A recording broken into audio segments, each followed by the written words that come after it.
I'm Trevor Moeke.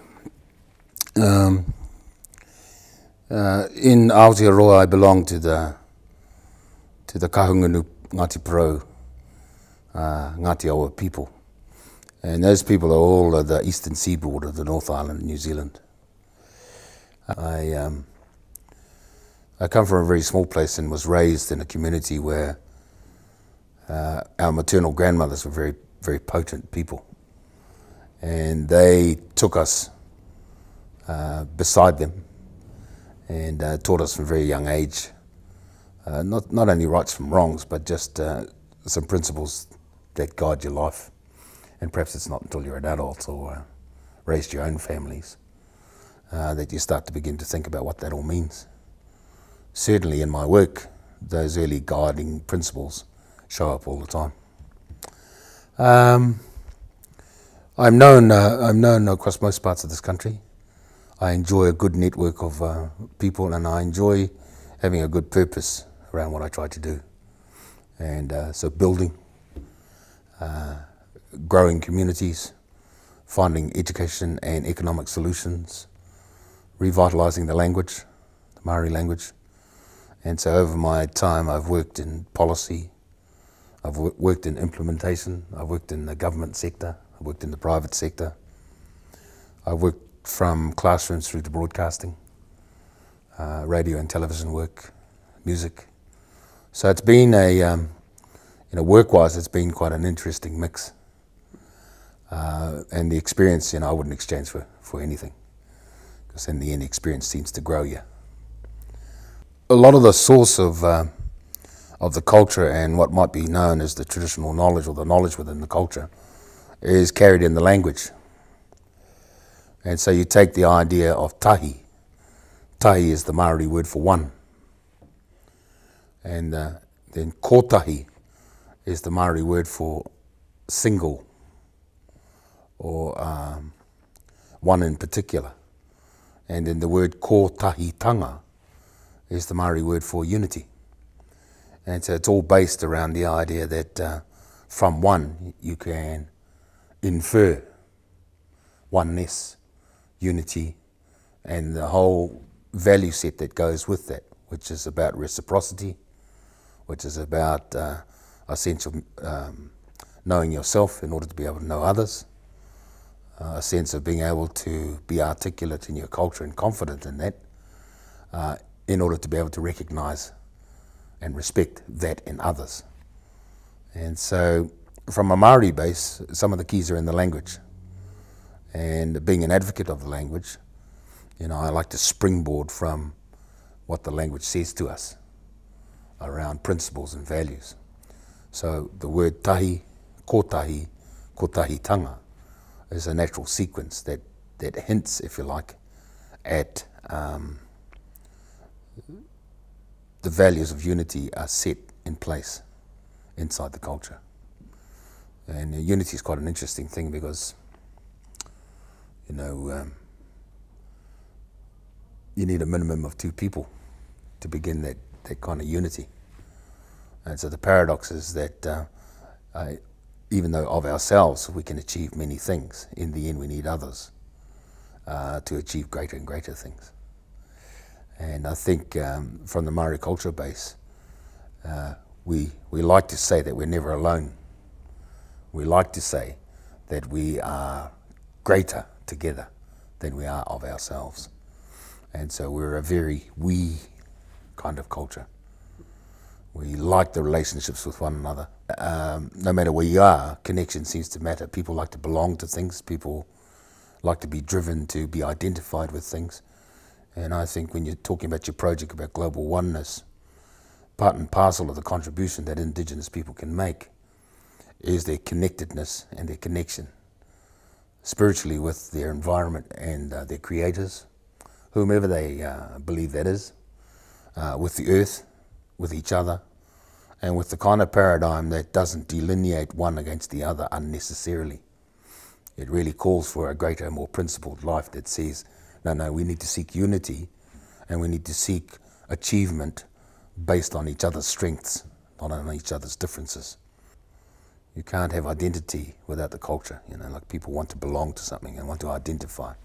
And I think as the world's gotten smaller through technology and other communication programs, the sense that people need to be able to identify themselves in that diversity has become increasingly important. So rather than just having the Beijing of the world, you know, we've got cultures now saying, listen, I want to be able to have these things recognized. I want to have my language. I want to have my affiliations with a certain kinship. I want to have my traditions. I want to be able to dance as my ancestors danced. And I think what that means is that increasingly, as Indigenous communities gain more confidence in the world that they live in, instead of the isolation that they have lived in, I think we'll find that the contributions from that values base will increase around such things about, you know, how to resolve conflicts, conflict resolution. I think native populations and certainly the Maori population and culture has a lot to offer the world around protocols and approaches to how you resolve conflicts. I think the Maori population and culture has a lot to offer about how you might go about expanding and growing the interest in the language, the native language. I think that there's a lot to offer around how you bring non-native populations along with you. So it's not so much an assimilationist model, it's really about people owning what they are and how they are and making progress that way. So on a world stage, I think we're poised for a very interesting 20 or 30 years. If you observe some of the indigenous cultures in the world, they go very, very definitely on the word of the leadership, on the cultural practices that require you to consent and to move along with the decision, so that your needs as an individual are not so paramount in that. And I think that sense of collective decision making and operation is missing in some of these models. So, you know, I see a time where Maori would offer models of conflict resolution, mediation, and be part of a mentoring process and part of a team of mediators that could assist in resolving these world affair matters, you know. So that's one area. I think the other areas, we're very, down here, we're very used to the whole game of sovereignty.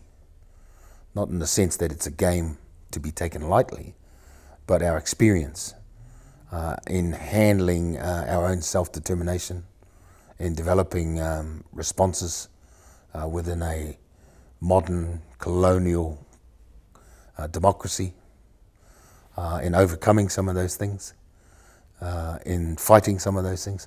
I think that those are the kinds of things that the culture has taught us about being resolute across time, being determined, being resourceful. So the other big C word is creativity. How do you find solutions, not only in adversity, but in a future vision that says, listen, as human beings and as citizens here, we want to have our place here in amongst the society. So you have to be creative as well. So there's two words there, connection and creativity. They come from within the culture. And there are words galore, phrases galore, and practices galore that would confirm that. You know, this morning we put you through a formal welcome into the institution. And there was a ritual of calling, and there was a ritual of difference. You guys were the visitors, and we were bringing you in to the home people. And that whole ritual kicked off an encounter that finished when we went for food. And so up until then, you were really visitors, you were strange. The welcoming ritual, the pōhiri that we undertook this morning, took you through actually a methodology that got you from being strange to belonging. And then now that you belong, you're never going to be different to us in the sense that you belong with us now. Now that whole ritual of encounter has got some guidelines there for how you place the business of conflict resolution in its context, i.e. you take care of the human relationships first, right? And then you come to the business at hand. And so much of the models that we use drive from the business at hand and are too hard on the relationships. And at the end of the day, no matter which kind of endeavor we go for, whether in education, business, politics, whatever it is, fundamentally we're humans. And we must always go for the emotional, go for the spirit, go for the human needs, because that's fundamental to our activity. So what I'm saying is that a culture that recognizes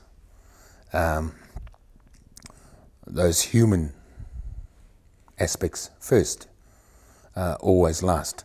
They always last. And a business deal done in that way lasts longer than one that is configured out of greed, dominance, submissiveness. Because once everybody does those deals, they walk away and they're really going to spend their life undoing them, because they haven't really been configured in that way. So the model this morning, or the metaphor this morning, was the ritual of bringing you in and formally welcoming you to the institution this morning is part of the rituals that the culture offers that could contribute in a different way. You know, how do you build teams? Well, in some success cultures, you know, if you're not the champion of the world, you're a dead duck. You know, you're a loser. But you know, in our culture, everybody's strengths are what it's all about. So whilst we might have the best of the best, we also have a lot of other people who are able to be who they are in amongst that culture. As people feel the pressure of globalization, it's often painted as a negative. But I think we've got to paint it as an opportunity, and I'll tell you why. You know, we're a voyaging culture, the Maori people. And where I was raised, I was within kui of the ocean all the time. And people who live within the ocean, or within the precincts of the ocean, are tidal. They know about tides, they know about seasons. And they know that, you know, the ocean can be a metaphor for life. Like, you don't get tough, you don't get learned, you don't get experienced, and you don't accomplish things without some stormy, stormy seas. It can't all be calm weather, you know. And so, because we are voyagers, some of my people, my ancestors, they came here. You know, they came here across a Pacific Ocean.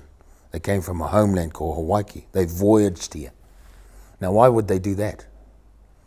You know, why would they leave the safety of a homeland? There must have been some compelling reasons. And then even when they found enough reasons to leave, they came here to Aotearoa. They used their resourcefulness to get here, their tenacity to get here, you see. And so sometimes these things they're like a metaphor for how we have to be today. So I don't think we should fear global connections or globalization, whatever the word is. I think there are always opportunities. And in my case, I think our ancestors would have stayed home if they weren't resourceful, if they weren't courageous, if they weren't determined. And, you know, I'd like to think that some of the Maori people in New Zealand have inherited those traits. That we certainly don't settle. We're always seeking new answers and new arrangements, and that's the way it should be. So Argentinians, they got to know their culture. The Africans, they got to know their culture. Europeans got to know their culture.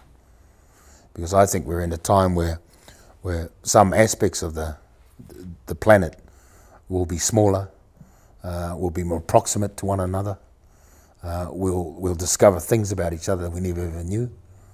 And I think only by being, if you like, socially and culturally mature and emotionally mature and intelligent about yourselves, can we really start to make the planet go well. I think all of those things are, you know, they bring dilemmas for communities, sure, and for culturally based communities, they bring huge dilemmas. But in another way, they do force us into saying, well, is that us or not us? To consider ourselves within that global context, you know.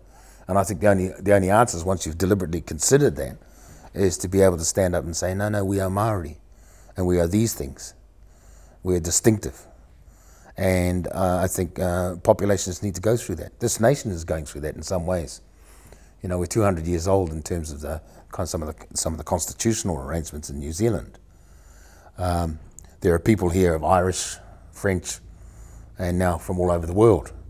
But essentially it began with English immigrants coming here and meeting up with the Maori people. They formed a treaty which set some of the constitutional and behavioural politics of the day. But you know, as these global things are here, you start to find that we have to ask ourselves the questions, well, you know, are we getting sucked into this? Are we getting sucked up by this? And I think the answers to that is that no, we need to identify. We need to have the things and build the institutions. So language regeneration doesn't happen by accident. You have to educate for it. You have to create institutions that serve that. You know, in a similar way to what others have done in the rest of the world. Maori have been around now for the last 30, 40 years, building language nests to produce speakers of the language, primary school systems, secondary school systems, and now the tertiary systems. Television, radio, those are all the things that go with a strategy for building the language. In our language we would go, ko papa tuanuku e takoto nei, ko rangi nui e tuake nei. Here is my earth mother spread out before us, and there's the sky father above us.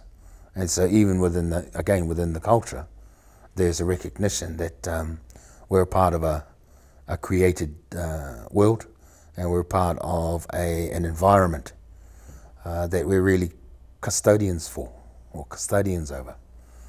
And so the idea that, you know, of leaving the place better at the end of it all than when we found it is part and parcel of the values within the system.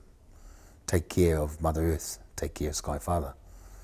Then secondly, where you think about you know, the Maori worldview, about the different kinds of influences that there are. You know, we talk about there's the realm of the forest, there's the realm of the sea, there's the realm of the volcanoes, and all of those were present in our worldview about how the world began and what the cosmology was about. And so there's a worldview here that says, listen, it's very natural for us to be caring of that environment. Of course, it nurtures us. And so having those kinds of things drive, for example, regulations in fishing, and regulations in resource management, and regulations in water treatment, are part and parcel of how these things are starting to roll out in New Zealand, where we're working on practical examples where the culture is influencing how we care for the environment. Whānau is spelled W-H-A-N-A-U. Whānau is the word for family in our language, and but it is also the word for the placenta, the whenua, the placenta, the land. You know, so the word whenua, whānau, land, family, placenta, they all go together in a series of words. You know, so whenua is the word for the land. Whenua is also the word for the placenta. Whānau is the word for family, and whānau is also the word for being born. The word for ancestor or forefather or even elder is the word tipuna, right? And the word for a grandchild is a mokopuna. And so you see that word puna, which can mean a spring, repeating itself in the terms for both those intergenerational people. So you have an ancestor and you have a grandchild, you know. And somewhere in here you've got the parents who have a role. So there's a mix of words there that talk about the centrality of those things in the culture. And really, the human being is the center of most of the constructs in the culture. I think you got to think about, you know, at the end of the day, you know, having lived your life, no matter what you think your life right now, you have to be able to ask yourself the question, is it a better place because I've been here? Is it a better place for those I have loved because I've been here? And is the world a better place in the sense of the environment because I've been here, yes or no? And I think you have to have a set of questions like that that you ask yourself. And you'll find that by asking those kinds of questions and thinking about those kinds of answers, that you find that you commit to exploring things that are bigger than you, and finding ways to connect to agendas that are bigger than you. And even by committing them, you yourself know that there's a moment of indecision sometimes when things are so big and so new and perhaps a little frightening. There's a moment of indecision there that says, my goodness, can I do this? And invariably, when we commit and actually just go for it, we find the courage, and we find that the answers were there all the time. So coming back to your question, I think people need to be asking themselves those kinds of end-of-life questions about how much has it meant, what did it mean for my loved ones, what did it mean for the place I lived in. And if you keep those questions in the forefront of your mind, invariably you come up with, I must be connected.